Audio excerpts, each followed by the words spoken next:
अस्सलाम वालेकुम। आज की इस वीडियो में आपको बताएंगे रमज़ान में नबी करीम सल्लल्लाहु अलैहि वसल्लम का पसंदीदा शरबत के बारे में।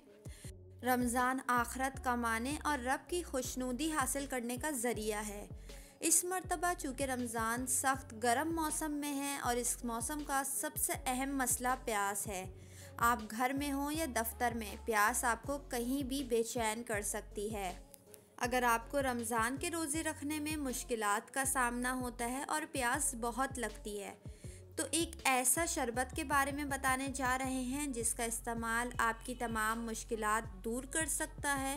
इस शरबत को पीने से ना ही आपको प्यास लगेगी और ना ही आपको गर्मी की शिद्दत महसूस होगी।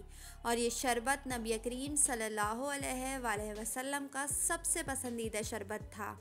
शरबत बनाने का तरीका: 7 से 8 खजूरें 2 गिलास पानी में ब्लेंड कर लें और इसमें शहद मिलाकर पी लें। फ़ायदा: इस शरबत को पीने से आपका निज़ाम हाज़मा बेहतर होता है, जिस्म को ताकत मिलती है। खजूर वैसे ही सेहत के लिए बहुत मुफीद है।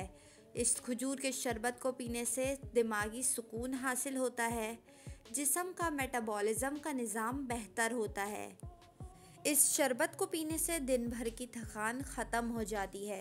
वीडियो पसंद आई हो तो वीडियो को लाइक और मेरे चैनल को सब्सक्राइब करके बेल नोटिफिकेशन ज़रूर ऑन कर लें।